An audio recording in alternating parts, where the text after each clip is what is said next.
आशीर्वादानं स्वामींनी अमृतमय दृष्टीनं सगळ्या सगळ्या सगळ्या भक्तांकडे करुणेनं पाहिलं आणि सगळ्या भक्तांकडे करुणेनं पाहत तो तक्का जवळ घेतला. बाळ्या चाल. त्याच वटवृक्षाखाली, ज्या वटवृक्षाजवळ स्वामी महाराज नित्यपणे 40 वर्ष आयुष्याचा कित्येक मोठा कालावधी बसले, त्याच वटवृक्षाच्या खाली जागा तयार केलेली होती. आणि त्याच वटवृक्षाखाली ही विश्वाची माऊली अस्थिरावणार होती. भक्तांकडे पाहिलं आणि विश्वाची माऊली त्या बाळप्पाला सोबत घेतलं आणि त्या बाळप्पाला सोबत घेऊन निघाली. ज्यावेळेला त्या वटवृक्षाच्या खाली आता एवढा मोठा 7-7.5 फुटाचा अजानुबाहू देह विश्वाला सुद्धा कवेत घेईल असे अजानुबाहू हात गुडघ्याच्या खाली जातील असे हात या देहाला पाहिलं तर दरारा वाटावा, भीती वाटावे. या देहाला पाहिलं तर आपोआप त्या देहापुढे शरण जावं. हे स्वामींची ढेर एवढी मोठी आहे, एवढं मोठं पोट आहे स्वामींचं, का अख्ख्या विश्वाला आपल्या पोटात सामावून घेईल एवढं मोठं पोट स्वामींचं. आणि आता मात्र एका हातात गोटी आहे, एका हातात रुद्राक्षाची जपमाळ आहे. आणि श्री स्वामी महाराज ज्यावेळेला त्या एवढ्या मोठ्या अजानुबाहू मूर्तीला शेवटचा निरोप द्यायचा आहे, लाखोंचा समाज अक्कलकोटाच्या भूमीमध्ये जमलेला आहे आणि त्या वटवृक्षाखाली ही माऊली निघालेली आहे. त्या वटवृक्षाच्या खाली त्या बाळप्पाला सोबत घेतलं आणि आता मात्र निघाले निघाले निघाले. ती मूर्ती त्या दृष्टीला दिसेनाची झाली. स्वामी स्वामी माऊली, स्वामी माऊली, स्वामी माऊली. सगळे सगळे सगळे सगळे भक्त ओरडतायत, रडतायत, दीनमाने होतायत, हात जोडतायत, त्या दिशेनं वटवृक्षाच्या पळतायत. पण कुणी वटवृक्षाच्या जवळ जाण्याची हिंमत करत नाही. त्या दिशेनं, ज्या दिशेनं स्वामी उतरले त्या दिशेनं बाळप्पा त्यांच्या सोबत गेलेला आहे. आता मात्र स्वामी माऊली समाधीमध्ये चिरकाल मग्न होण्याकरता निघालेले आहेत. बेलांची रास सजवलेली आहे, फुलांची रास अंतरलेली आहे. त्या बेलांच्या राशीत, त्या फुलांच्या समोर भगवान दत्तात्रयांची आणि श्री नृसिंह स्वामी सरस्वती यांची मूर्ती या अंतःकरणामध्ये स्थिरावलेली आहे. आणि त्यावेळेला श्री स्वामी महाराज त्या वटवृक्षाच्या खाली समाधी मग्न होत आहेत. त्यावेळेला दोन्ही हात भीम मुद्रेमध्ये दोन्ही हात पुढे घेतलेत, पद्मासन घातलेलं आहे आणि पद्मासनामध्ये स्थित असणारी स्वामी माऊली डोळे मिटलेले आहेत. आणि त्या बाळप्पाला सांगितलं, बाळ्या चल अत्तर लाव. स्वामी महाराजांना अतिशय गुलाबाच्या अत्तराची आवड. ते अत्तर त्या बाळप्पानी त्यांच्या हाताला लावलं. ते अत्तर लावलं. जा चल, आम्हाला एकट्याला राहायचंय, आम्हाला भजन करायचंय, जा जा, थांबू नकोस इथं बाळ्या, जा. निघाले, वरती आले. आणि आता मात्र बाळप्पानी ते दार फक्त मिटवून घेतलं, कारण त्यांना माहिती होतं 3 दिवस तिथून पुढे रोज रोज बाळप्पाला स्वामी प्रातःकाली उठवायचे. बाळ्या उठ, आमच्या अंगाला अत्तर लावायचे, उठ. बाळप्पाला उठवायचं, बाळप्पानी जायचं त्या वटवृक्षाच्या खाली, त्या खोल समाधीगृहामध्ये जायचं, हाताला महाराजांच्या सर्वांगाला अत्तर लावायचं. काय त्या बाळप्पाचं भाग्य असेल. औश्री महाराजांच्या समाधीतल्या त्या अजानुबाहू देहाला बघण्याचं सामर्थ्य आणि ते भाग्य त्या बाळप्पाला मिळालं. अंगाला त्यांच्या अत्तर लावायचं, गुलाबाचं, त्या गुलाबाचं अत्तर लावायचं. बाळप्पानी स्वामींच्या त्या मूर्तीला पाहायचं, काही बोलायचं नाही. स्वामी काही बोलत नव्हते, बाळप्पा काही बोलत नव्हता, फक्त रडायचं रडायचं रडायचं आणि स्वामींच्या अंगाला अत्तर लावायचं. किती दिवस माझे स्वामी महाराज मला बोलवतील माहित नाही, किती दिवस माझी भाग्यात ही सेवा आहे माहित नाही. 3 दिवस 4 दिवस श्री स्वामी महाराजांनी रोज बाळप्पाला प्रातःकाली ब्रह्ममुहूर्तावर आवाज द्यायचा, बाळ्या अंगाला अत्तर लावायचे. बाळप्पानी पळत पळत जायचं. कुणाला तरी वाटायचं स्वामी महाराज आम्हाला बोलवतील, त्यांची मूर्ती पाहायला मिळेल. पण एकटा बाळप्पा त्या समाधीमध्ये, त्या विवरामध्ये उतरायचा, महाराजांच्या अंगाला अत्तर लावायचा, पुन्हा एकदा वरती यायचा. भक्तांनी विचारायचं, कशा आहे रे माझी माऊली, कशा आहे रे माझे स्वामी महाराज. या बाळप्पानी काहीच बोलायचं नाही, जगून सगळं सगळं सगळं सगळं अतर्क आहे, शब्दातीत आहे, शब्दांच्या पलीकडे आहे, मुख संवादातून चाललेलं आहे, काही उरलेलं नाही, काही नाही. आणि मग मात्र ज्या दिवशी अत्तर लावलं, 4थ्या दिवशी अत्तर लावलं आणि अत्तर लावल्यानंतर सांगितलं, बाळ्या बस आता आम्हाला अत्तर लावायला येऊ नकोस, पूर्ण झाली आमची सेवा.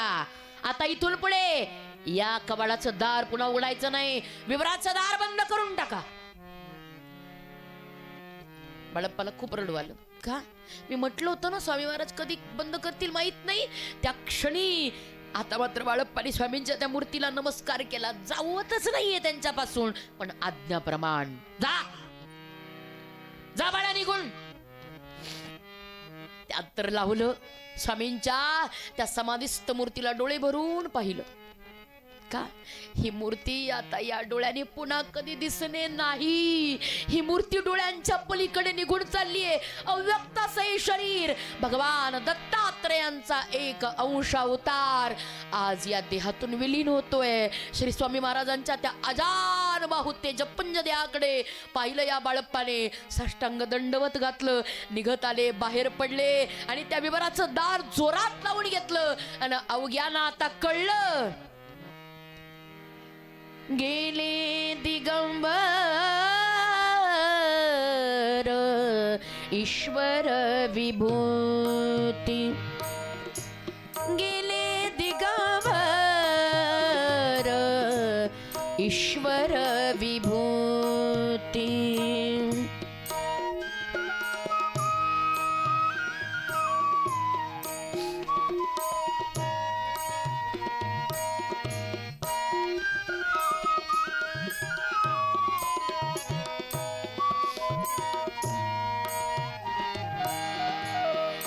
राहिल्या त्या कीर्ती जगा माझी. राहिल्या त्या कीर्ती हे जगा माझी. स्वामी महाराज, माझी स्वामी माऊली, माझी स्वामी माऊली. त्या विवराचं दार बंद केलंय. बाळप्पा बाहेर आले. बाळप्पांच्या डोळ्याला अखंड पाण्याची धार आहे. 3 दिवस न रडणारे बाळप्पा आज मात्र रडतायत.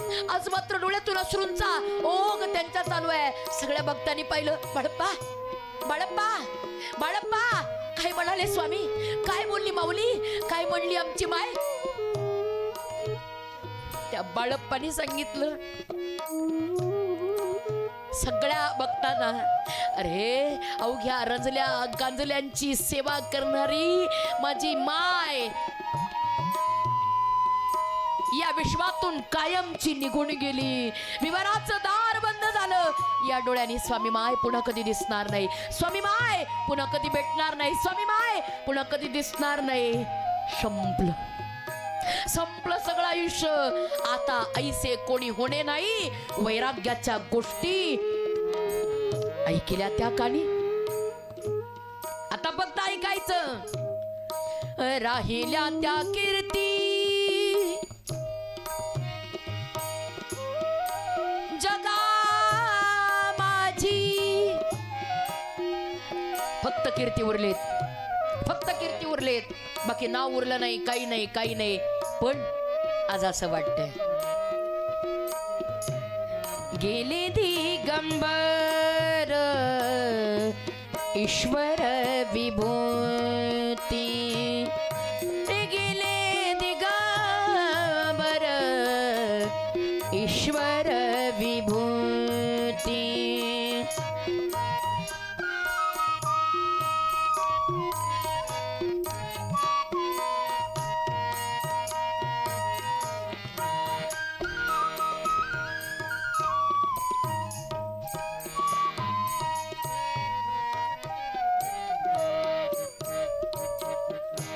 गेले दिगंबर ईश्वर विभूती. राहिल्या त्या कीर्ती जगा माझी. वैराग्याच्या गोष्टी ऐकल्या त्या कानी. आता ऐसे कोणी होणे नाही. नामदारांचं प्रमाण आहे. नामा म्हणे आता लोपला दिनकर बाप ज्ञानेश्वर समाधिस्थ. अवघ्या विश्वाला तन्मय करणारे, या अवघ्या विश्वाची काळजी घेणारी श्री स्वामी माऊली त्या अक्कलकोटातल्या वटवृक्षाच्या खाली चिरनिद्रेत शांत झाली, समाधी पावली. आज हे सगळं एवढं मोठं वैभव आहे, एवढं मोठा ऐश्वर्य आहे. किती वैभव, ते ऐश्वर्य सगळं पाहिल्यानंतर कळतंय श्री स्वामी महाराजांनी आपल्या जीवनामध्ये केलेला निस्सीम त्याग आणि त्या त्यागाचं प्रतीक. पण आज या एवढ्या मोठ्या ऐश्वर्या करता जे कायम तुमच्या आमच्या या डोक्यावरती ज्यांच्या करुणेचा हात आहे, जीवनामध्ये तुम्ही किती दुःखी असा, तुम्ही किती बेचैन असा, तुम्ही किती त्रासात असा, त्याही वेळेला निश्चिंतपणे फक्त एक करा, इथून गाडी काढा आणि गाडी काढून सडक अक्कलकोट पर्यंत जा. अक्कलकोट मध्ये जाऊन त्या वटवृक्षाखाली जा आणि त्या वटवृक्षाखाली चिरनिद्रेत असणारी श्री स्वामी समर्थांची ती अतिशय भव्य दिव्य तेजपुंज असणारी माझ्या स्वामी माऊलींची मूर्ती पहा.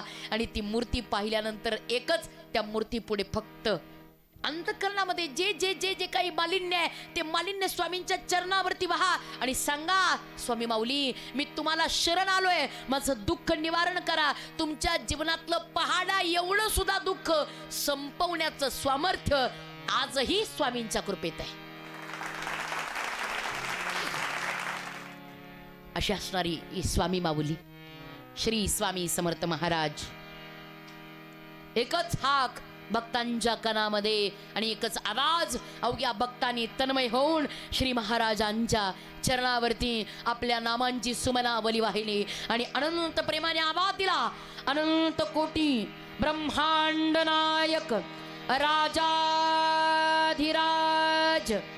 योगीराज ब्रह्मांड नायक श्री स्वामी समर्थ महाराज की जय. स्वामी समर्थ महाराज की जय. स्वामी समर्थ महाराज की जय. अवधूत चिंतन श्री गुरुदेव दत्त. दत्त. श्री स्वामी समर्थांसारखी ही माय आई नाही का, स्वामी आईंच्या रूपात आहेत. आणि म्हणून प्रत्येक भक्तानं लेकरू म्हणून त्यांच्याकडे जावं. श्री स्वामी समर्था माझी आई, मजला ठाव द्यावा हो पायी. अशी असणारी माऊली आणि त्या माऊलीच्या करुणेनं आज आपण तिला शरण जावं आणि जीवनाचं कल्याण करून घ्यावं. ते कल्याण स्वामींच्या करुणेमध्ये आहे.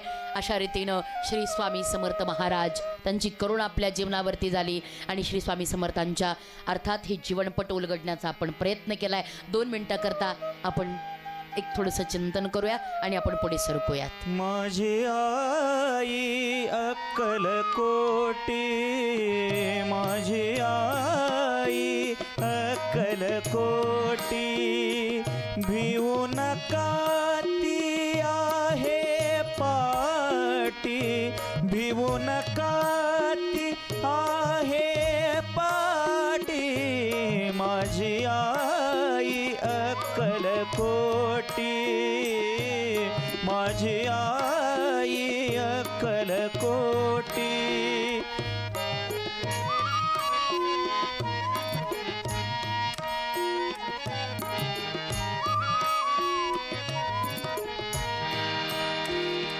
जिते अजान बाहुरूप,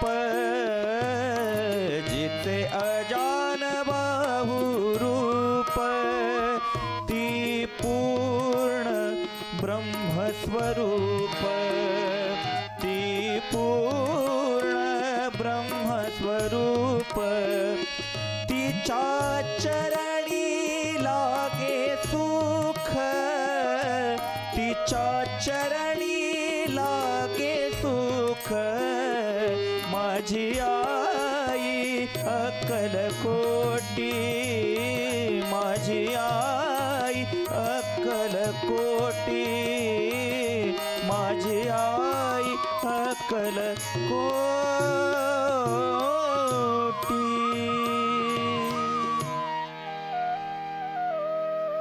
स्वामी समर्थ महाराज की जय.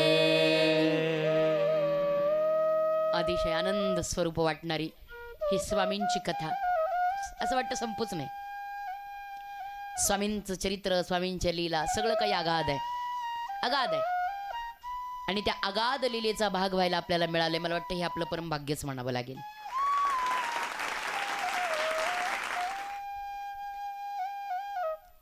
अशा रीतीनं श्री स्वामी महाराजांच्या देहाला 40 वर्षानंतर विश्रांती मिळाली.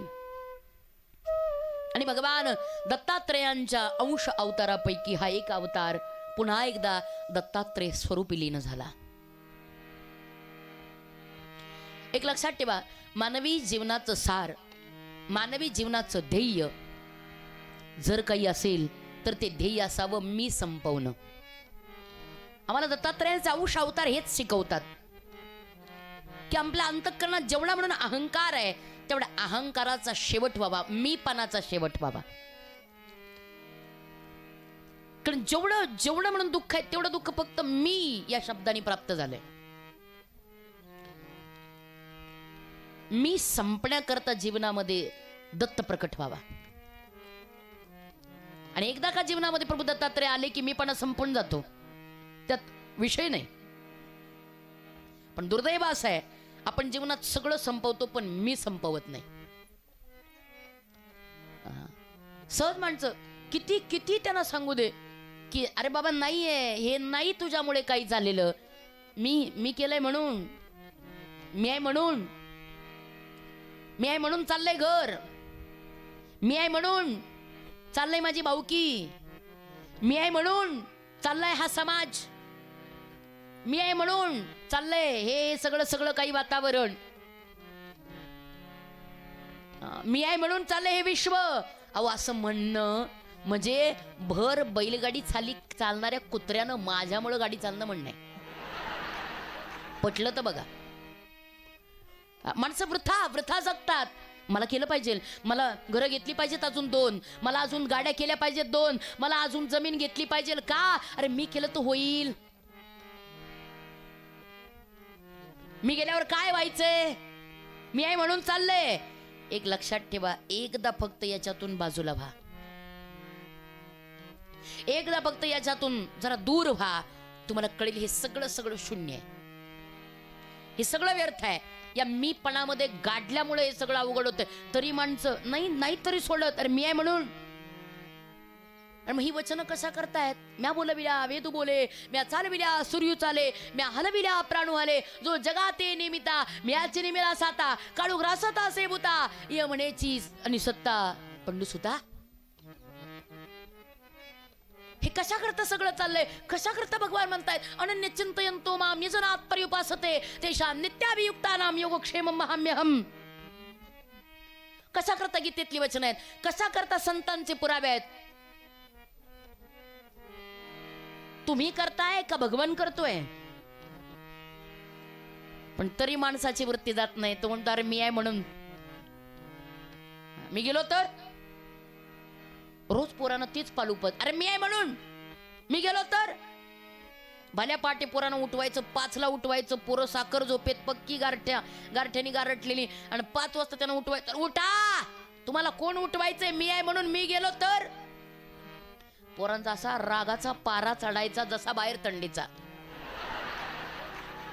काय म्हणले या म्हाताऱ्याने पार नको नको केलंय जगणं, अरे मी आहे म्हणून, मी गेलो तर.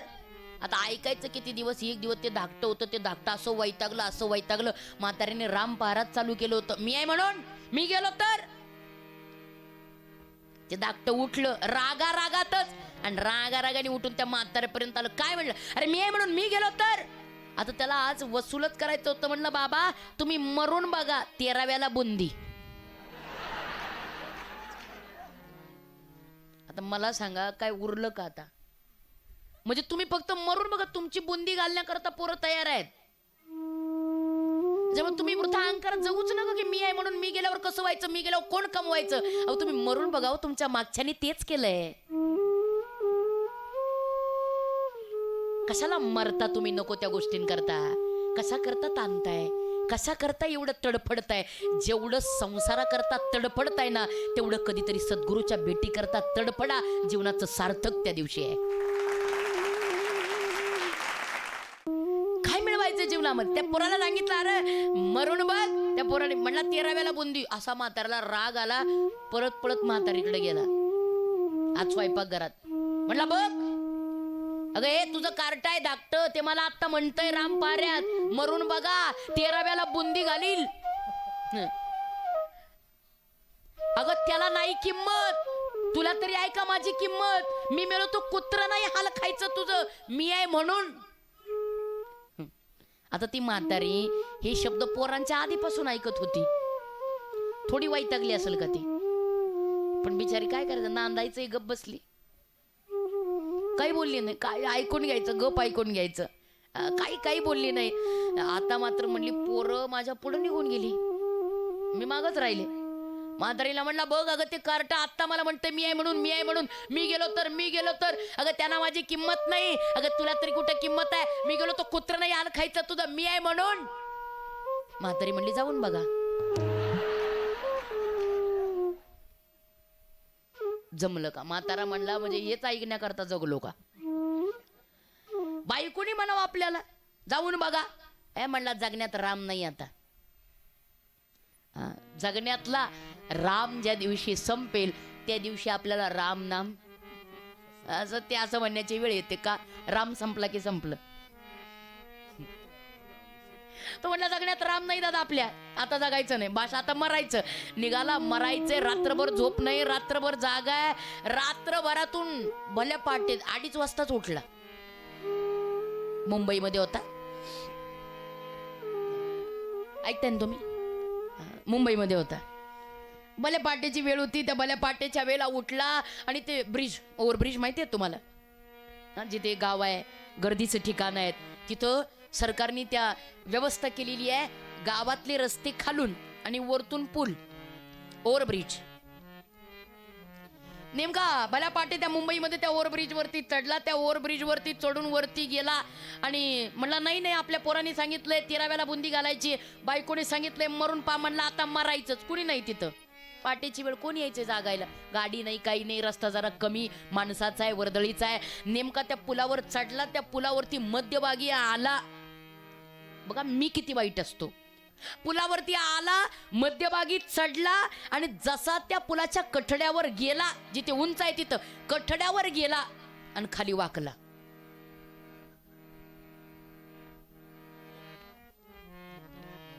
खाली वाकून त्यांनी बघितलं कठड्याहून एवढं खोल. म्हणलं मला नाही ना मरायचं. आलाय कशाला? मरायला. मग गरज आहे का मागं फिरायची? नाही गरज, मागं फिरायची गरज नाही. पण तरी फिरला. पण पुन्हा एकदा निश्चय केला, नाही म्हणला बायकोला शब्द देऊन आलोय, पठ्ठ्या शब्द देऊन आलोय, मरून दाखवणार तुला. पोरांना सांगून आलोय मरून दाखवणार. ज्या वेळेला शब्द आला म्हणला आता माघार नाही घ्यायची. वरती चढला, पुन्हा एकदा वर चढून त्या कठड्यावरून खाली डोकावलं, पण निश्चय केला होता माग फिरायचं नाही. वरती चढला आणि घेतली उडी. जशी उडी घेतली सगळं गरगर गरगर गरगर गरगर गरगर गरगर गरगर असं विश्व त्याच्या भोवती फिरतोय. वरून येतोय, त्या पुलावरून खाली पडतोय. बस म्हणला आता संपलंय सगळं, काही उरणार नाही माझं पोरांना, आता हाडही उरणार नाहीत. त्याला अस्थि विसर्जना करता बायकोच्या मनासारखं होणार आहे. ती म्हणलीच होती कटकट संपली तर बरं आहे, पोरं म्हणलीच होती 13व्याला बुंदी घालणार आहे. सगळ्यांच्या मनासारखं होतंय, काही दिसत नाही, डोळे बंद केलेले आहेत. त्याच्या रक्ताचा प्रवाह खालीवर होतोय. बस त्याचं शरीर ताब्यामध्ये नाहीये. वरून जसा आला बघा, वरून त्या पुलावून तो पडणार आहे. नेमकं त्या पुलाच्या पलीकडच्या बाजूनं ते खालून कुणीतरी एक भाजीवाला होता. डोक्यावरती भला मोठा हारा. त्या हाऱ्यामध्ये त्या मेथीच्या कोथिंबिरीच्या त्या जुड्या रचलेल्या होत्या. त्या रुचलेल्या जुड्या ते बायकोला घरून सांगून आलं होतं, आज सारी भाजी बेचणे के बाद तुझे सारी. आता मला काही ते नाहीच बोलता जास्त. तसं ते तिकडून आला. जसा तो तिकडून यायला तो हारा घेऊन, आणि हा जसा वरून आला तसा त्या हाऱ्यात पडला. विचार करा, आश्चर्य वाटेल तुम्हाला. पुढची मजा ऐका. मी मरणार आहे असं म्हणणार तो नाही मेला. मग मोकार भाजीवाला मेला. का? वरून एवढा बोजा त्याच्या उरावरती पडल्यावर तो जागणार आहे का? मी मरणार आहे असं म्हणणार. तू गेला दुपारच्या जेवणाला घरी, दुपारच्या जेवणाला घरी गेला. मी आलो इथंच मेला. मी सगळं वाटोळं होतं ते मीनी होतं. आणि जीवनामध्ये मी संपवण्याकरता भगवान दत्तात्रयाची शरणागती हा एकमेव उपाय आहे, एकमेव पर्याय. हा मी संपला पाहिजे. आणि तोच मी संपवण्याकरता भगवान दत्तात्रयांची करुणा. आणि हीच करुणा झाली. आणखी तो मी संपवण्याकरता, त्या मीच अंत होण्याकरता असंच एकाने दाम्पत्याने प्रयत्न केलेला आहे. आणि भगवान दत्तात्रयांच्या महान उपासनेने ज्याने आपलं जीवन परिपुण्य पावन केलं, असं कर्नाटकातल्या बिदर नावाच्या जिल्ह्यामध्ये, कर्नाटकातल्या बिदर नावाच्या जिल्ह्यामध्ये अतिशय सुंदर सर्व गुण संपन्न असणारे ग्राम आहे. आणि त्या ग्रामामध्ये एक अतिशय सुंदर जोडपं आहे, पार्वती आणि दिगंबर नावाचं. या जोडप्यानं अतिशय उत्तम अशा प्रतीची दत्त उपासना केलेली आहे. अतिशय उत्तम अशा, त्या काळातलं राज्य आहे ते बहामणी राजाचं साम्राज्य आहे. त्या बहामणी राजाच्या साम्राज्यामध्ये अपार गांजलेली छळलेली ही पिढा, ही प्रजा, आणि त्या प्रजेमध्ये हे माधवराव आणि पार्वती यांनी अतिशय उच्च केलेली अशी दत्त उपासना, आणि त्या दत्त उपासनेचा परिणाम म्हणून यांच्यावरती भगवान दत्तात्रयाने कृपा केली. आणि भगवान दत्तात्रयाने आपल्या अंशातली एक कला या पार्वती आणि माधवरावाच्या उदरामध्ये साठवली. ती भगवान दत्तात्रयाचा एक अंश, भगवान दत्तात्रयांचा दास म्हणून त्या माऊलीनं त्याचा जन्म झाला. दत्तात्रयांचा दास म्हणून त्या लेकराचं नाव ठेवलं दासोपंत. त्या माऊलीच्या पोटी त्या बालकाचा जन्म झाला दासोपंत. दत्तात्रयांचा दास आहे, दत्तात्रयांचा अंश आहे, आणि म्हणून त्या बाळाला लहानाचं मोठं केलं. एवढे संस्कार त्या बाळावरती या पार्वतीबाईंनी, या दिगंबररावांनी केले. आणि त्या संस्कारांनी हे बाळ, हा दासोपंत कणाकणानी क्षणाक्षणाने वाढलेला आहे. आणि जसा वाढला, जसा लहानाचा मोठा झाला, संस्कार. एक लक्षात ठेवा, आपण आपल्या पिढीवरती जे संस्कार करतो तेच ते फॉलो करतात. म्हणून कायम लहान मुलांना तुम्हाला घडवायचं असेल, त्यांना घडवताना त्यांच्या पुढे कृती करा. तुम्ही चांगली कृती केली की त्या चांगल्या कृतीचे परिणाम चांगलेच होणार. असं आहे, पुरुषांना माहिती आहे बघा, लावताना शर्टाचं पहिलं बटन नीट लावलं की खालची बटणं नीटच लागतात. तसे संस्कार हे करताना मुळात नीट केले की आयुष्यभर ते आपल्याला सावरतात, आयुष्यभर ते आपल्याला जपतात. या दासोपंतांच्या वरती या माऊलीनं, या पार्वतीबाईने, दिगंबररावांनी उत्तम संस्कार केलेले आहेत. आणि त्या संस्कारांचा परिणाम म्हणून वयाच्या 5व्या वर्षी या दासोपंतांचे 4 वेद पाठ झालेत. विचार करा, 4 वेदांची उपासना, चारही वेद वयाच्या 5व्या वर्षी मुखोद्गत असणारं हे बालक आहे, ज्या बालकाचं नाव आहे दासोपंत. एवढी प्रचंड विद्वत्ता घेऊन ते जन्माला आले, एवढी प्रचंड विद्वत्ता. पण हे दिगंबरराव आहेत ना, हे बहामणी राज्यामध्ये, त्या बहामणी राजाच्या दरबारामध्ये वतनदार आहेत, वतनदार, त्या विभागाचे वतनदार आहेत. आणि नेमका त्या बिदरमध्ये, कर्नाटकामध्ये भयान दुष्काळ पडला. त्या भयान दुष्काळामध्ये या सगळं अन्न संपलं, धान्य संपलं, जवळचं होतं नव्हतं ते सगळं संपलं. माणसं आता उपाशी राहायला लागली, झाडाची पानं खाऊन जगायला लागली, झाडाची पानं सुद्धा संपली. आता जनावरं खाऊ लागली, जनावरं सुद्धा संपली. आता त्यांची हाडं चाखायला लागली, आणि आता पर्याय नाही म्हणून माणसं एकमेकाची लेकरं खायला लागली. अशा अवस्थेमध्ये दिगंबररावांनी विचार केला, अरे आपल्या जवळ राजाचं एवढं मोठं, बहामणी राजाचं हे सगळं कोठार पडलेलं आहे. ज्वारीचं कोठार होतं, एवढं मोठं कोठार पडलेलं आहे. ते कोठार तसं सडण्यापेक्षा या लोकांना दिलेलं काय वाईट आहे? ज्याला गरज आहे, ज्याला पाहिजे, ज्याला गरज आहे त्याची गरज पुरवणं ही खरी दिनांची सेवा आहे. ज्याला गरज आहे त्याला द्यावं. आपल्याकडं आहे ना, निश्चिंतपणाने, उदारपणाने द्यावं. या दिगंबरावांनी विचार केला, हे एवढं मोठं बहामणी राजाचं हे कोठार आहे, हे मोकळं करूयात. उदार मन केलं, आणि कुणालाही न विचारता या दिगंबररावांनी, या दिगंबर देशपांड्यांनी हे कोठार खाली केलं. आणि जसं ते कोठार खाली केलं, अख्ख्या त्या बिदर प्रांताला ते कोठार वाटलं. सगळी प्रजा तृप्त केली, शांत केली, आनंदी केली, सगळे आनंदी झाले. पण ही बातमी त्या बहामणी राजापर्यंत पोहोचली. या दिगंबरराव देशपांड्यांनी अख्खं कोठार खाली केलेलं आहे, राजाच्या आदेशानुसार खाली केलंय. बस सगळं फरमान सोडलं. त्या दिगंबराला घेऊन या आमच्या पुढे. काय म्हणून? राजाच्या आज्ञेशिवाय त्यांनी ते कोठार मोकळं केलं. आणि काय म्हणून त्यांनी ते कोठार वाटलं? आत्ताच्या आत्ता आमच्या सामने पेश करा. निघाले सगळे शिपाई निघाले, आले या दिगंबरावांच्या पर्यंत आले. लगेच हातात वेड्या घातल्या. या दिगंबराव निघाल्या बरोबर त्यांचं हे लहान ग पोरग पुढे आलं. थांबा, काय नाव त्याचं? शाबास दासोपंत. हे पोरग पुढे आलं. थांबा, एकट्या माझ्या बाबांना नेऊ नका. मग माझ्या बाबांच्या समवेत मी सुद्धा येणार. जिथं माझे वडील तिथं मी येणार. काही ऐकलं नाही, कुणाचं आईचं ऐकलं नाही, त्या वडिलांचं ऐकलं नाही, शिपायांचं ऐकलं नाही, समाजाचं ऐकलं नाही. निघाले दासोपंत. बालवय, त्या बालवयामध्ये हातामध्ये बेड्या घातले त्या पोराच्या या बापाच्याही. अद्भुत जोडी आहे. आले त्या बहामणी राजाच्या त्या दरबारामध्ये आले आणि त्या राजाने विचारलं काय म्हणून? आमच्या आज्ञेशिवाय तुम्ही ते कोठार वाटलं? बेड्यातले हात जोडले दिगंबररावांनी. आमचं काय चुकलं? काय चुकलं? समोरची प्रजा एवढी रंजलेली आहे, एवढी दुष्काळानं गाजलेली आहे, अन्न नाही खायला त्यांना, आणि तुमच्या कोठारातलं अन्न सडत चाललंय. मग ते तिथं सडवण्यापेक्षा यांच्या भूक भागवली तर मी कोणता उपकार नाही केला? मी माझी माणुसकी पाळली. आम्हाला माणसातला माणूस ओळखता येणं हे माणुसकीचं लक्षण आहे. आम्ही माणसातला माणूस ओळखला, तिथं सडण्यापेक्षा त्यांच्या पोटात ते अन्न जाईल, त्यांची भूक भागेल, एवढाच उपकार आम्ही केलाय. थांबा, कोणी सांगितला उपकार करायला तुम्हाला? कोणी सांगितला नाही.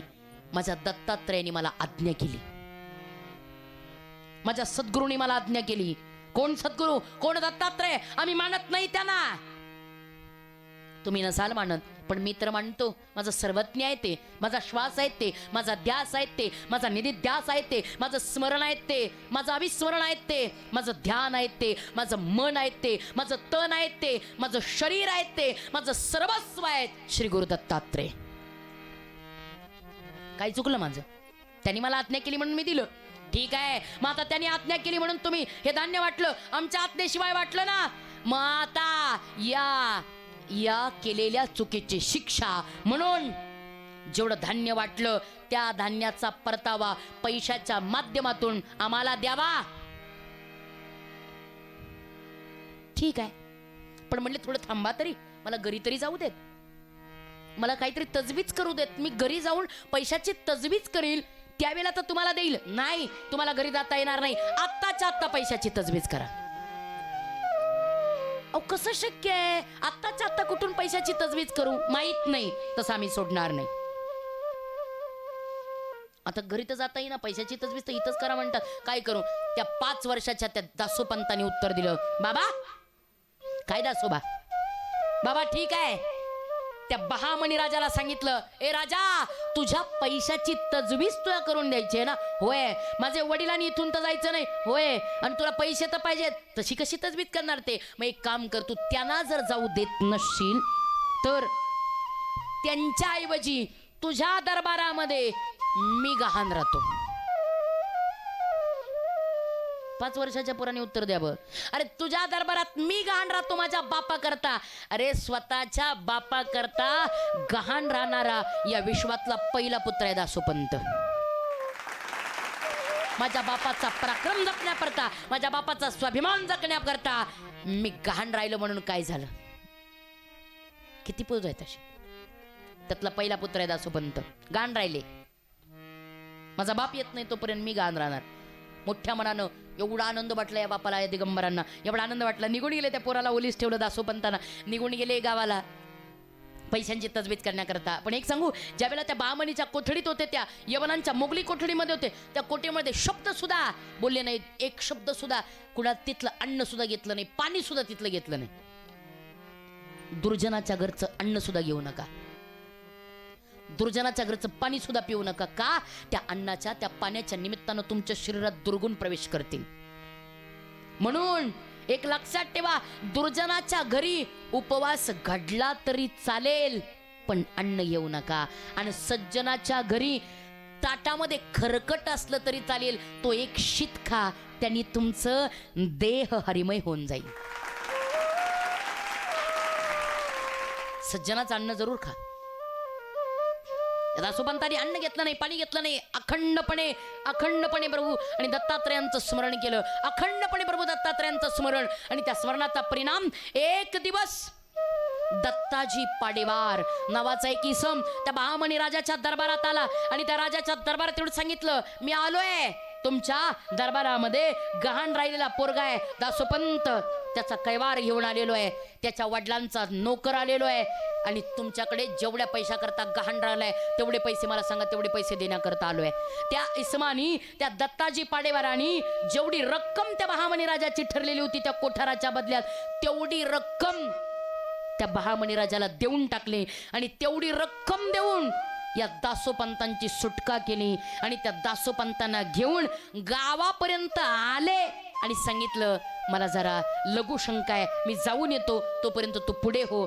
जे निघाले हे दासोपंत घराकडे आले आणि हे दत्ताजी पाडेवार लघुशंकेला जातो म्हणून बराच वेळ वाट पाहिली. घरात आल्याबरोबर या बापानं विचारलं कधी आलास, कुणी आणलं तुला, कसं सोडलं त्या राजाने, अरे कसं शक्य आहे तुला इथं सोडणं, कसा आलास तू. सांगितलं दत्ताजी पाडेवार नावाचा कुणीतरी सेवक तुम्हीच इथं पाठवला होतात, तो सेवक दरबारात आला, त्यांनी सगळी रक्कम भरली आणि त्यांनी रक्कम भरून मला सोडून इथपर्यंत आणलेला आहे, आत्ता येतोय, लघुशंके करता गेलाय, कुठाय दत्ताजी, कुठाय दत्ताजी, कुठाय दत्ताजी. वाट बघत राहिले, दत्ताजी आलाच नाही, कारण तो दत्ताजी नव्हता. मग दत्ताजीच्या रूपामध्ये दासोपंतांचं जीवन परिपूर्ण करण्याकरता, दासोपंतांची भक्ती पूर्णत्वास देण्याकरता साक्षात भगवान दत्तात्रय बहामनी राजाच्या पुढे गहाण राहिला होता.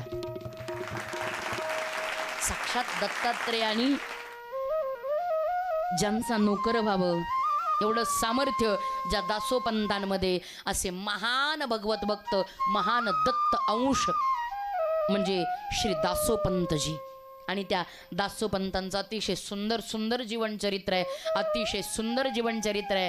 त्या दासोपंतांनी विचार केला साक्षात दत्तात्रय मला सोडवण्याकरता आले, कोण दत्तात्रय, कोण दत्तात्रय, कोण दत्तात्रय.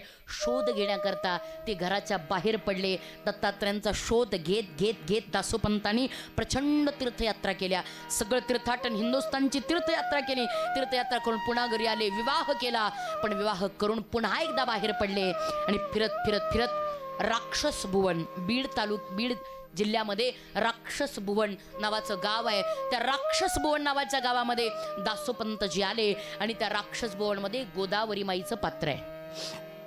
त्या गोदा पात्रामध्ये स्नान करतायत आणि त्याच वेळेला त्या ठिकाणी दासोपंतांना श्री भगवान दत्तात्रयांच्या पादुका त्या गोदामाईमध्ये मिळालेल्या आहेत. त्या पादुका त्यांनी घेतल्या आणि त्या गोदामाईच्या तटात राक्षस भुवन या ठिकाणी दासोपंतांना दत्तात्रयांचा पुन्हा एकदा साक्षात्कार झाला, जीवन कृतार्थ झालं. त्या पादुका मस्तकी लावल्या, दत्तात्रयांचं दर्शन घेतलं आणि दर्शन घेऊन पुन्हा एकदा तीर्थाटन करत करत करत करत दासोपंत पोहोचले अंबाजोगाई या ठिकाणी.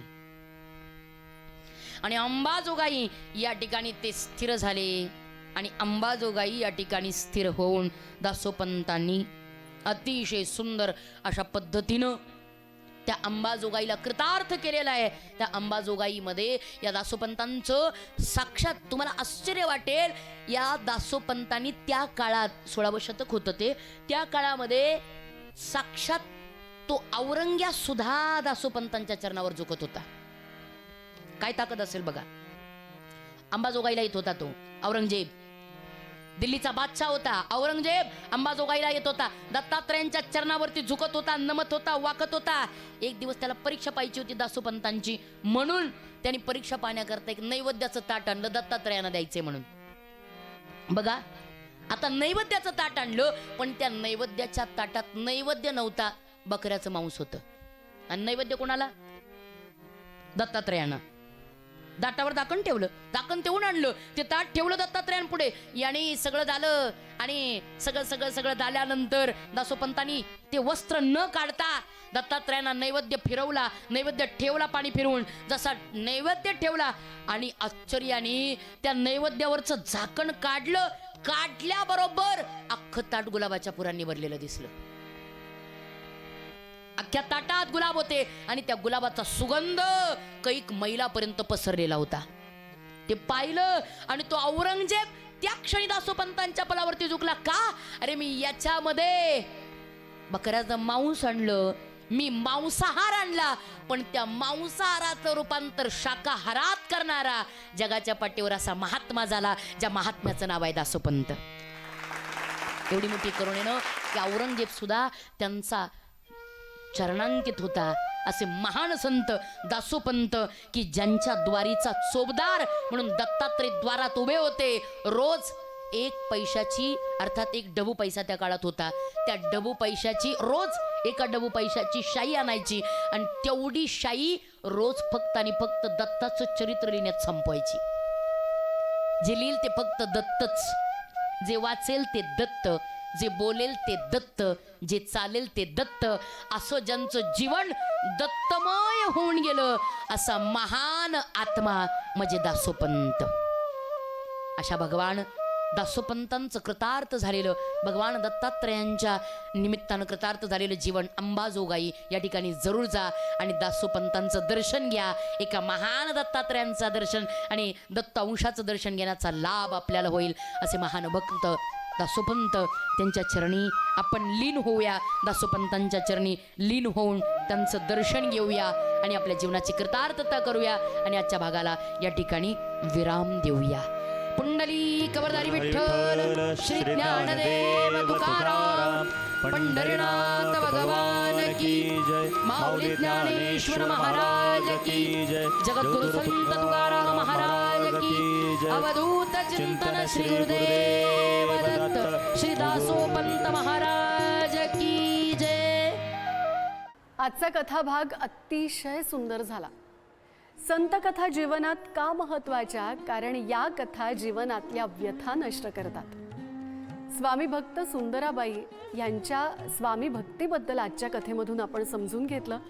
यासोबतच इतरही स्वामी भक्त ज्यांना स्वामींची आलेली अनुभूती, दृष्टांत, त्यानंतर वेगवेगळे प्रसंग याबद्दल आजच्या कथेमधून आपण समजून घेतलं. यासोबतच स्वामींनी समाधी घेण्याचा प्रसंग ऐकता ऐकता खरोखरच आपल्याला किती गहिवरून आलं नाही का? या सगळ्या बरोबरीनं अंश अवतार दासोपंत महाराज यांच्याबद्दल देखील आपण जाणून घेतलं. कथा आजची अतिशय अप्रतिम झालेली आहे. कथेतले महत्त्वपूर्ण विचार मनात जपत या भागामध्ये इथेच थांबूया. पुन्हा आपली भेट होईल उद्या सकाळी ठीक 7:30 वाजता. गजर कीर्तनाचा सोहळा, आनंदाचा कोप पावड बाय गोपुरम कुंकू आणि हळदी पावडर. जय जय रामकृष्ण हरी.